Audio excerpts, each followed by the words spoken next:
전능하사 천지를 만드신 하나님 아버지를 내가 믿사오며 그 외아들 우리 주 예수 그리스도를 믿사오니 이는 성령으로 잉태하사 동정녀 마리아에게 나시고 본디오 빌라도에게 고난을 받으사 십자가에 못 박혀 죽으시고 장사한 지 사흘 만에 죽은 자 가운데서 다시 살아나시며 하늘에 오르사 전능하신 하나님 우편에 앉아 계시다가 저리로서 산자와 죽은 자를 심판하러 오시리라.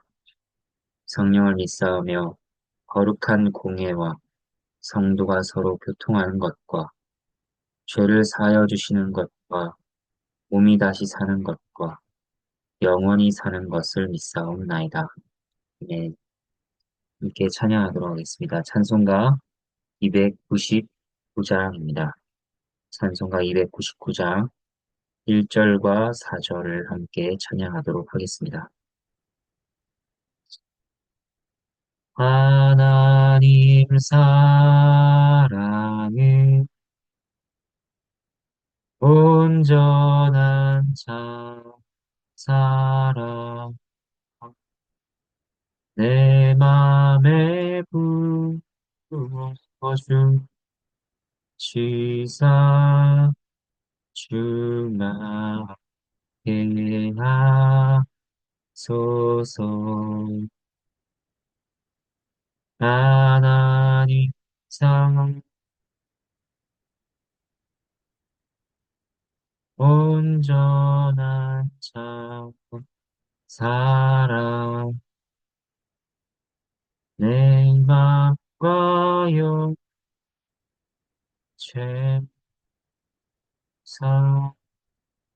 새 힘을 주소서. 아,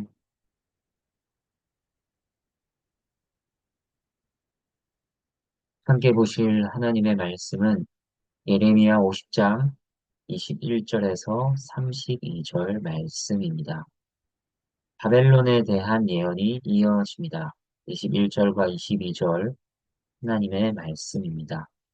이는 여호와의 말씀이니라. 너희는 올라가서 무라다임의 땅을 치며 그곳의 주민을 쳐서 진멸하되 내가 너희에게 명령한 대로 다 하라. 그 땅에 싸움의 소리와 큰 파멸이 있으리라. 바벨론은 메대와 바사에게 멸망당합니다. 그러니까 이 명령은 메대와 바사에게 주어지고 있다고 볼 수 있습니다. 그들에게 무라다임과 그곳을 치실 것을 말씀하고 계십니다. 무라다임은 어디인가? 티그리스 강과 유프라테스 강이 합류하는 지역입니다. 그리고 무라다임은 이중의 반역, 갑절의 배역이란 뜻을 가지고 있습니다. 그곳은 어떤 곳인가? 바벨론 제국의 동부 지역입니다. 이것은 심판과 징계의 뜻을 가지고 있습니다. 그러니까 무라다임과 그곳이라는 지명을 합치면 이중의 반역을 심판하라는 것입니다. 그들의 이중적 반역, 갑절의 배역이 무엇일까요? 본문을 살펴가며 생각해 보겠습니다. 23절 하나님의 말씀입니다. 온 세계 망치가 어찌 그리 꺾여 부서졌는고 바벨론이 어찌 그리 나라들 가운데 황무지가 되었는고 바벨론을 온 세계의 망치라고 부르십니다. 이것은 바벨론이 도구였다는 것입니다.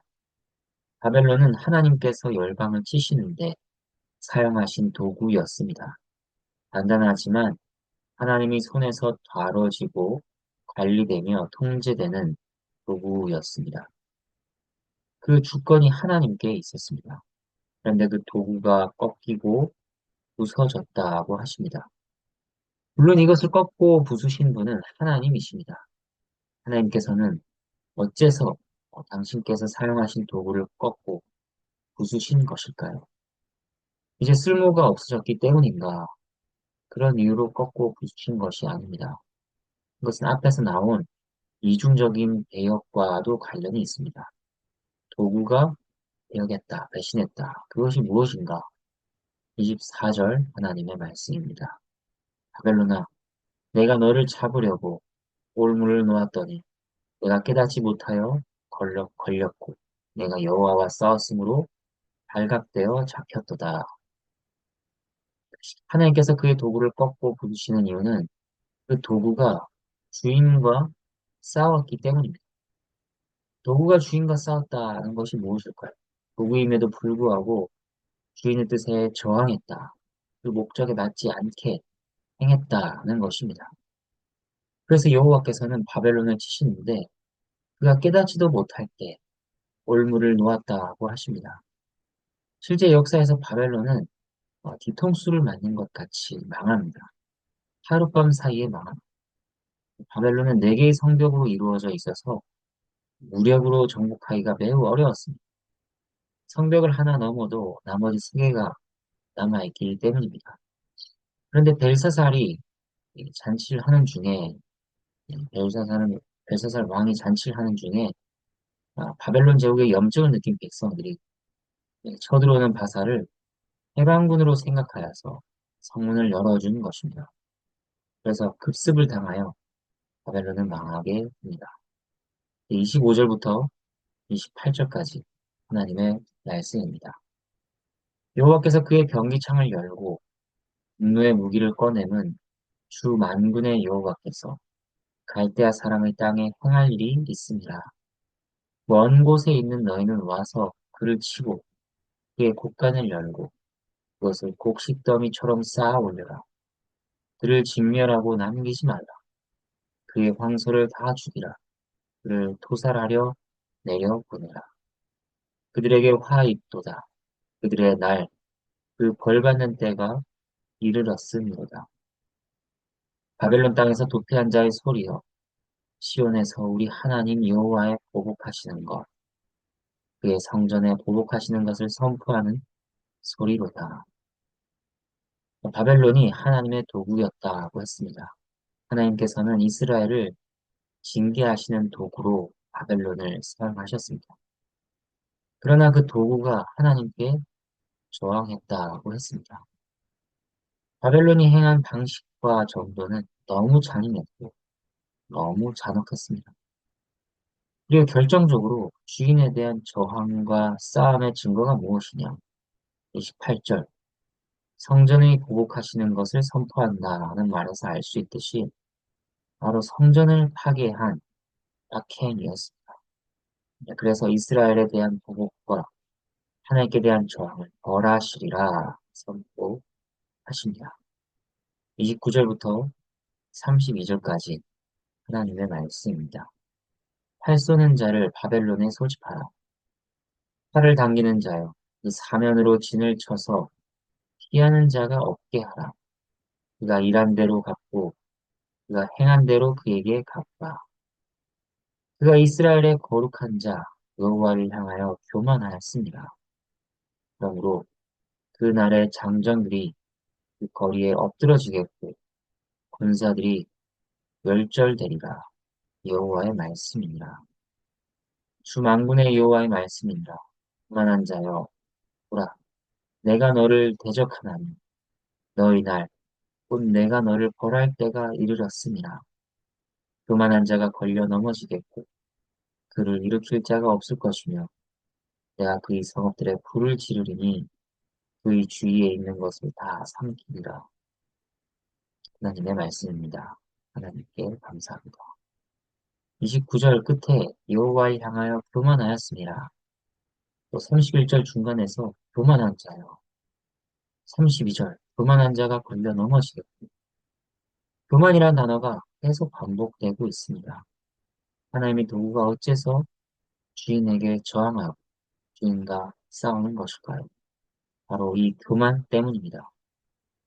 이사야 14장에서는 바벨론 왕의 교만에 대해 구체적으로 이렇게 알려줍니다. 이사야 14장 12절에서 14절 말씀. 너 아침의 아들 계명성이여 어찌 그리 하늘에서 떨어졌으며 너 열국을 엎은 자여 어찌 그리 땅에 찍혔느냐. 얘가 내 마음에 이르기를 내가 하늘에 올라 하나님의 별 위에 내 자리를 높이리라. 내가 북극 지폐의 산 위에 앉으리라. 가장 높은 구름에 올라가 지극히 높은 이와 같아지리라 하는도다. 바벨론 왕의 교만은 내가 하나님을 대신하겠다. 하나님과 같아지리라. 하나님과 같이 높아지리라 하는 마음이었습니다. 그래서 도구일 뿐인 자가 하나님과 싸우고 하나님께 저항한 것입니다. 사단도 마찬가지였죠. 동기한 천사들 가운데 하나였으나 그가 교만하여 하나님과 같아지려고 하다가 타락하게 된 것이었습니다. 하나님께서는 사단이나 바벨론이나 그 앞에 교만한 모든 자들을 꺾으시리라. 그것들은 멸절되리라 말씀하십니다. 제 말씀의 교훈과 적용을 살피도록 하겠습니다. 바벨론에 대한 예언을 살폈습니다. 바벨론은 하나님의 도구였으나 교만하여 하나님과 싸웠고 그에 대한 벌을 갑자기 받게 될 것입니다. 이로부터 우리가 받을 교훈이 무엇일까요? 첫 번째로 세상에 있는 모든 사람은 하나님의 손에 들린 도구라는 것입니다. 나는 결코 그렇지 않다. 나는 누구에게도 속해 있지 않고 자립적이며 독립적이라 말할 수 있는 사람은 단 한 사람도 없습니다. 모든 이가 하나님의 손에 붙들린 도구입니다. 하나님께 의존하고 있으면 그 손에서 떨어져 나가는 경우 존재나 행위에 있어서 존속할 아무런 힘도 능력도 없음을 알아야 합니다. 우리는 그저 하나님의 뜻을 이루기 위해 하나님께 붙들린 도구인 것입니다. 신자는 특별히 이 점을 의식하고 살아야 합니다. 하나님께서 자신을 붙들고 그 뜻을 이루어 가신다 하는 것을 염두에 두어야 하는 것입니다. 물론 그 도구들은 차이가 있습니다. 용도의 차이가 있을 것입니다. 또 큰 일을 위해 사용되는 도구가 있고 작은 일을 위해 사용되는 도구가 있습니다. 귀한 일처럼 보이는 일에 사용되는 도구가 있고 벌 볼 일 없는 것처럼 보이는 일에 사용되는 도구가 있습니다. 그러나 그것은 우리의 관점에서 그런 것이지 하나님께는 다 똑같은 도구라 각자에게 맡겨진 임무가 특별하고 고유하다는 것을 우리는 기억해야 할 것입니다. 그리고 또 다른 차이가 있습니다. 그것은 오늘 바벨론의 예를 통해 본 것처럼 그 도구가 하나님께 저항하는 도구인가 아니면 하나님께 순복하는 도구인가 하는 것입니다. 성경에 많은 예가 나오고 있습니다. 이스라엘의 초대 왕 사울도 생각할 수 있을 것입니다. 그는 하나님의 백성들을 보호하고 지키기 위해 전장에서 쓰임 받았습니다. 나라를 세우고 다스리는 데 사용되었습니다. 하지만 결국이 어떻게 됩니까? 그는 마음에서 하나님을 버렸고 불순종하여 버림받은 대표적인 예가 되었습니다. 반대로 요셉이나 다니엘처럼 하나님께 쓰임받고 하나님을 영화롭게 했던 도구들도 있습니다. 목자였으나 부름받아 말씀을 전한 아모스 같은 선지자도 있습니다. 우리가 소망해야 할 바는 무엇일까요? 하나님께 저항하며 하나님과 싸우는 도구가 아니라 기꺼이 자신을 드리는 하나님을 사랑하는 자녀로 서는 것입니다.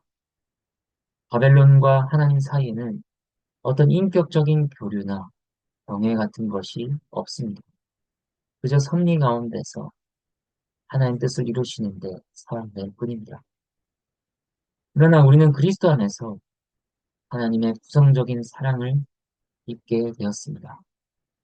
원수와 같은 우리를 하나님 자녀들로 불러주셨습니다.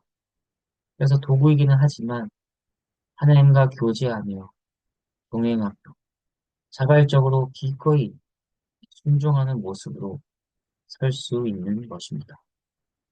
이 일이 우리 가운데 온전해지도록 우리는 소망하며 간구해야 할 것입니다. 두 번째로 우리가 받는 교훈은 교만에 대한 경계입니다. 바벨론은 우상을 섬기고 잔혹한 죄를 지었습니다. 그리고 그 가운데 교만이 중심에 자리 잡고 있었습니다. 잠언 16장 18절 말씀. 교만은 패망의 선봉이요 거만한 마음은 넘어짐의 듣잡이니라고 하셨습니다. 우리는 그렇기 때문에 교만을 경계해야 합니다. 우리는 자신이 얼마나 겸손하지 않고 또 교만한지를 봐야 합니다. 그래서 스스로 낮추고 부끄러움을 알며 겸손히 자라도록 힘써야 합니다.